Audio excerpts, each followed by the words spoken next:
అపోస్తల కార్యాలు 5వ అధ్యాయం. అయితే అననీయ అనే మనిషి అతని భార్య సప్పీరా సమ్మతితో ఆస్తిని అమ్మాడు. ఆ డబ్బులో కొంత ఉంచుకొని కొంత తెచ్చి క్రీస్తు రాయబారుల పాదాల దగ్గర పెట్టాడు. అతని భార్యకు అదంతా బాగా తెలుసు. పేతురు ఈ విధంగా అన్నాడు, అననీయ, భూమి అమ్మిన డబ్బులో కొంత ఉంచుకొని పవిత్రాత్మకు అబద్ధం చెప్పడానికి సైతాను నీ హృదయాన్ని పూర్తిగా ఆక్రమించుకున్నాడేమిటి?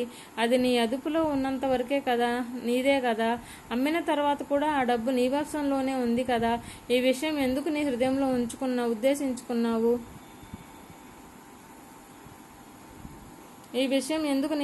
ఉద్దేశించుకున్నావు? నీవు అబద్ధం ఆడినది మనుషులతో కాదు, దేవునితోనే. ఈ మాటలు వినగానే అననీయ కుప్పకూలి ప్రాణం విడిచాడు. ఈ విషయాల గురించి విన్న వారందరినీ మహాభయం ఆవరించింది. అప్పుడు యువకులు లేచి అతన్ని గుడ్డతో చుట్టి బయటకు మోసుకుపోయి పాతి పెట్టారు.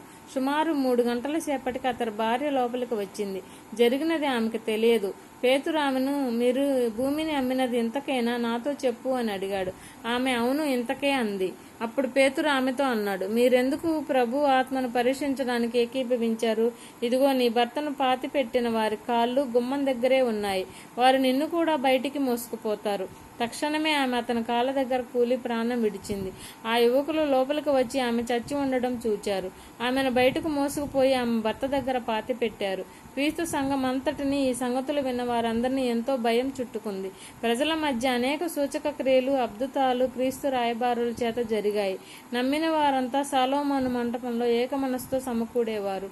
వారితో చేరడానికి తక్కిన వారిలో ఇంకెవరికీ ధైర్యం లేదు.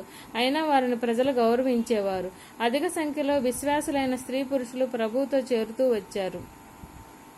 దీనంతటి ఫలితంగా వీధులలో వెళ్తూ ఉన్న పేతురు, నేడైనా రోగులలో కొందరి మీదైనా పడాలని ప్రజలు వారిని వీధుల్లోకి తీసుకొచ్చి మంచాల మీద, పరుపుల మీద ఉంచారు. అంతేకాక జెరూసలం పరిసరాలలో ఉన్న గ్రామాలలో నుంచి కూడా జనసమూహాలు రోగులను, మలిన పిశాచాల చేత బాధల పాలైన వారిని తీసుకువచ్చారు. వారంతా పూర్తిగా నయమయ్యారు. అప్పుడు ప్రముఖ యాజీ అతడి పక్షం వారంతా, అంటే సద్దూకయ్యుల తెగవారంతా అసూయతో నిండిపోయారు. వారు లేచి క్రీస్తు రాయబారులను పట్టుకొని సామాన్యమైన చెరసాలలో వేశారు. అయితే ఆ రాత్రే ప్రభు దేవదూత ఒకడు చెరసాల తలుపులు తెరిచి వారిని బయటకు తీసుకువచ్చి ఇలా అన్నాడు, వెళ్ళి దేవాలయంలో నిలబడి ఈ జీవాన్ని గురించిన మాటలన్నీ ప్రజలతో చెప్పండి. అది విని వారు వేకువజామున దేవాలయంలో ప్రవేశించి ఉపదేశించసాగారు. అయితే ప్రముఖ యాజీ అతడి పక్షం వారు వచ్చి సమాలోచన సభ మా ఇజ్రాయేల్ ప్రజల పెద్దలందరినీ సమకూర్చి క్రీస్తు రాయబారులను తీసుకురండని భటులను చెరసాలకు పంపించాడు.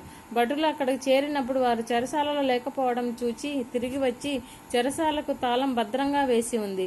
బయట తలుపులు దగ్గర వేసి కావలి వాళ్ళు నిల్చున్నారు. కానీ తలుపులు తెరిచి చూస్తే లోపల మాకెవరూ కనిపించలేదు అన్నారు. ఆ మాటలు విని ప్రముఖ యాజీ, దేవాలయం కావలి వాళ్ళు, అధికారి, ప్రధాన యాజులు ఈ సంగతులు విని అది ఏమవుతుందో అని వారి విషయం కలవరపడ్డారు. అయితే ఎవరో ఒకరు వచ్చి, చూడండి, మీరు చెరసాలలో వేసిన మనుషులు దేవాలయంలో నిలుచుండి ప్రజలకు ఉపదేశం ఇస్తూ ఉన్నారు అన్నాడు. అప్పుడు ఆ అధికారి భటులతో వెళ్లి వారిని తీసుకువచ్చాడు. ప్రజలు తమను రాళ్లతో కొడతారేమో అని భయపడి వారు బలవంతమేమీ చేయలేదు. వారిని తీసుకువచ్చి సమాలోచన సభ నిలబెట్టారు. అప్పుడు ప్రముఖ యాజీ వారిని ప్రశ్నిస్తూ ఇలా అన్నాడు, ఆ పేరును ఉపదేశం చేయకూడదని మేము మీకు ఖచ్చితంగా ఆజ్ఞ జారీ చేయలేదా? అయినా ఇదిగో, మీరు జెరూసలంలో మీ ఉపదేశాలతో నింపేశారు. ఆ మనిషి రక్త విషయమైన అపరాధం మా మీదకి తేవాలని చూస్తున్నారు. అందుకు పేతురు, తక్కిన క్రీస్తు రాయబారులు ఇలా జవాబిచ్చారు, మేము దేవునికే లోబడాలి గాని మనుషులకు కాదు. మీరు మ్రాను మీద వేలాడదీసి చంపించిన యేసును మన పూర్వీకుల దేవుడు సజీవంగా లేపాడు. ఇజ్రాయేల్ ప్రజలకు పశ్చాత్తాపం, పాప క్షమాపణ ప్రసాదించాలని దేవుడే ఆయనను ప్రధానాధికారిగా, ముక్తి ప్రదాతగా తన కుడిపక్కన హెచ్చించాడు. ఈ సంగతులకు మేము సాక్షులం. తనకు విధేయులైన వారికి దేవుడు ప్రసాదించిన పవిత్రాత్మ కూడా సాక్షి. ఇది విని సభలో వారు కోపంతో మండిపడి వారిని చంపదలుచుకున్నారు. అయితే గమలీయేల్ అనే పరిసయ్యుడు ఆ సభలో లేచి నిలబడి క్రీస్తు రాయబారులను కాసేపు బయట ఉంచాలని వారిని ఆజ్ఞాపించాడు. అతడు ధర్మశాస్త్ర గురువు, ప్రజలంతా గౌరవించినవాడు. అప్పుడు అతడు వారితో ఇలా అన్నాడు, ఇజ్రాయేల్ మనుషులారా, మీరు ఆ మనుషులను ఏమి చేయాలనుకుంటున్నారో మీ విషయంలో జాగ్రత్తగా ఉండండి. కొంతకాలం కిందట దూదా బయలుదేరి గొప్పవాణ్ణని చెప్పుకున్నాడు. దాదాపు 400 మంది మనుషులు వాడి పక్షం చేరారు. అయితే వాణ్ణి చంపడం, వాని అనుచరులందరినీ చెడగొట్టడం జరిగింది. అదంతా వ్యర్థమైపోయింది. ఆ మనిషి తరువాత జనాభా లెక్క వ్రాసే దినాలలో గలిలయవాడైన యూదా బయలుదేరి అనేక మందిని తన వెంట ఈడ్చుకుపోయాడు. కానీ వాడు కూడా నాశనమయ్యాడు. వాని అనుచరులంతా చల్లాచెదురయ్యారు. కనుక ఇప్పుడు నేను మీతో చెప్పేది ఏమిటంటే, ఆ మనుషుల జోలికి వెళ్ళకండి, వారిని విడిచిపెట్టండి. ఆ ఆలోచన లేక ఆ క్రియాశీలత పని మనుషుల మూలంగా కలిగినదైతే అది భంగం అవుతుంది. అది దేవుని మూలంగా కలిగిందే గనుకైతే దాన్ని మీరు భంగపరచలేరు.